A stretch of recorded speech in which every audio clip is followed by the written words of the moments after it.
تاریخ بتاتی ہے اس دن علی کالے رنگ کے گھوڑے پر سوار تھے، کالے رنگ کے گھوڑے پر، سیاہ گھوڑے پر، جس کو مشکی گھوڑا کہتے تھے اس زمانے میں، سوار تھے۔ ایکا ایک ہی لشکر میں سناٹا تھا کہ ایک بجلی سی چمکی اور لوگوں نے کہا علی نے حملہ کر دیا۔ اس لشکر میں بہت سے ایسے نوجوان تھے جنہوں نے علی کی لڑائی کے واقعے سنے تھے، علی کو لڑتے نہیں دیکھا تھا، ان کی آرزو تھی کہ علی کو لڑتے دیکھ لیں۔ تاریخ بتاتی ہے کہ کالے گھوڑے کا سوار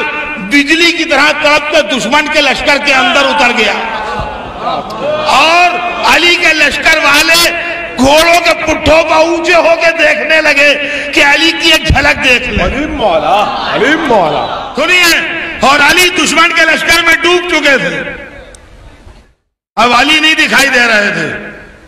خالی دشمن کے لشکر کا ڈسٹربنس بتا رہا تھا، یہاں پہ علی ہیں، اب یہاں پہ ہیں، اب یہاں پہ ہیں، اب یہاں پہ ہیں، اب یہاں۔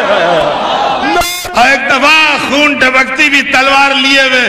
دشمن کے لشکر سے علی یوں نمودار ہوئے جیسے سورج بادلوں سے نکلے، اور جہاں کھڑے تھے وہیں آگے پھر کھڑے ہو گئے۔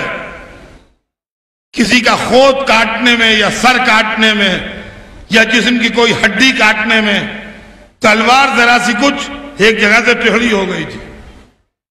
تو زانو پر رکھ کے اسے سیدھا کرنے لگے، ہاتھوں کے زور سے زانو پر رکھ کے اسے سیدھا کرنے لگے۔ گرمی غضب کی تھی، شربت بنا تھا ادھر، شہد کا شربت عرب میں عام تھا، شہد کا شربت بناتے تھے، تو ادھر پہلو میں کھڑے ہوئے ایک آدمی نے مولا علی کو ایک جام دیا شربت کا،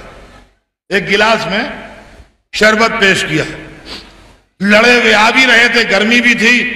شربت اس سے لیا اور نوش کیا۔ ادھر مالک اشتر کھڑے ہیں، مالک اشتر سمجھتے ہیں آپ عرب کا مایہ ناز شہسوار، ادھر مالک اشتر بھی کھڑے ہیں اور لوگ کھڑے ہیں، مالک اشتر بھی ہیں، نوش کیا اور جب گلاس پی لیا شربت کا تو ہاتھ بڑھا کے اس کو گلاس دینے لگے، منظر نظر میں گزر رہا ہے نا، ہاتھ بڑھا کے اس کو گلاس دینے لگے، اور جب اس نے گلاس لیا تو اس سے مڑ کے کہنے لگے یہ شربت، یہ شہد طائف کا معلوم ہوتا ہے، جس کا شربت بنا ہے یہ شہد طائف کا معلوم ہوتا ہے۔ اس نے تو کچھ نہیں کہا مگر مالک جو کھڑے تھے تڑپ گئے، کہنے لگے یا علی آپ کو اس وقت بھی اتنا ہوش ہے کہ شہد طائف کا ہے کہ یمن کا ہے؟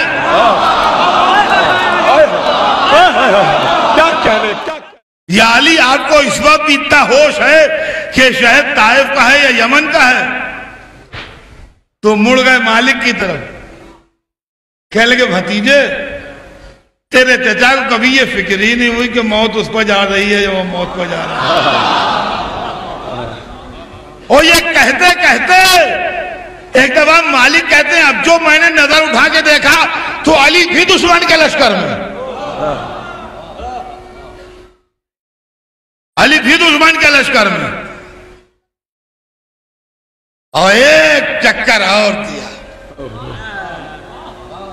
اور اب جو نکلے ادھر سے تو آپ محمد حنفیہ کے ہاتھ میں علم تھا، علمدار لشکر محمد حنفیہ تھے، ان کو علم دیا تھا، اب لشکر کو آگے بڑھایا اور بیٹے کو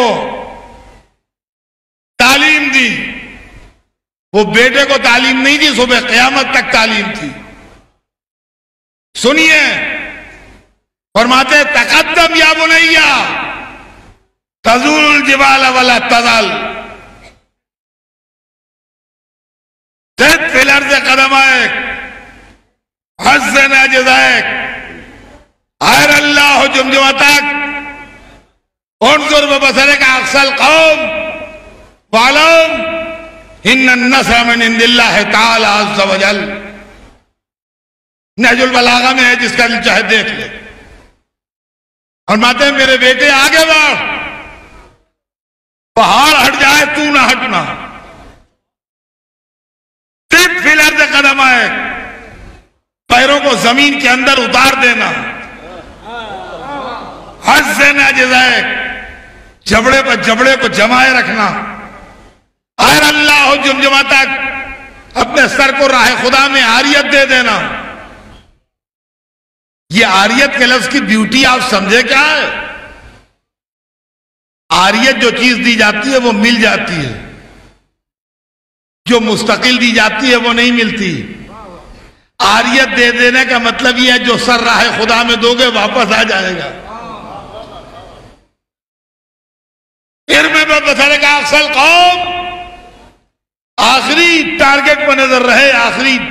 لشکر کے اوپر صف پر، وَعْلَمْ یہ خیال رہے کہ ان النصر من عند اللہ تعالی عز و جل، فتح نصرت اللہ کی طرف سے۔ اور اتنے مومنوں کا مجمع ہے، اب جب بات یہاں تک آ گئی ہے تو یہ بھی سن لیجئے کہ محمد نے حملہ کیا، فوج آگے بڑھی، دشمن نے تیر برسائے، فوج کے قدم رکے، علی لوٹتے ہوئے محمد کے پاس سے گزرے، پشت پہ ہاتھ رکھ کے کہا آگے بڑھ۔ محمد پھر آگے بڑھے، دشمن نے تیروں کی بارش تیز کی، محمد کے قدم پھر رکے، پھر آگے بڑھے، پھر علی آئے، پھر پشت پہ ہاتھ رکھ کے کہا بیٹا اور تیز آگے بڑھ۔ محمد پھر آگے بڑھے، پھر تیروں کی بارش تیز ہوئی، پھر کچھ ان کی رفتار سلو ہوئی۔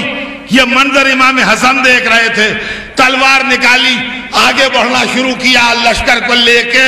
تیروں کی بارش تیز ہوئی، حسن کی رفتار اور تیز ہوئی، تیروں کی بارش اور تیز ہوئی، حسن کی رفتار اور وہ پریشانی ہے، کچھ ماتھے وہ پسینہ ہے، لوگ مولا علی کو مبارکبادیں دے رہے ہیں کہ ایک دفعہ علی کی نظر اٹھی، محمد کے چہرے پر جا کے رک گئی، آواز دی میرے بیٹے محمد۔ سہمے ہوئے محمد نے نظریں اٹھائیں، باپ کو دیکھا، کہا بیٹا میرے قریب آ، میرے بیٹے میرے قریب آ۔ ڈرے سہمے ہوئے محمد علی کے پاس آئے، کہا بیٹا کیا تو یہ سوچ رہا ہے کہ جو تجھ سے نہیں ہو سکا وہ حسن نے کر دکھایا؟ کیا تو شرمندہ ہو رہا ہے؟ کیا تو یہ سوچ رہا ہے کہ جو تجھ سے نہیں ہو سکا وہ حسن نے کر دکھایا؟ نہیں میرے لال شرمندہ نہ ہو، میرے بیٹے محمد شرمندہ نہ ہو۔ شرمندگی وہاں پہ ہوتی ہے جہاں دو برابر کی طاقتیں ہوں، شرمندگی وہاں پہ ہوتی ہے جہاں دو برابر کی طاقتیں ہوں۔ میرے بیٹے محمد تیرا حسن کا کوئی مقابلہ نہیں ہے، تو میرا بیٹا ہے وہ رسول اللہ کا بیٹا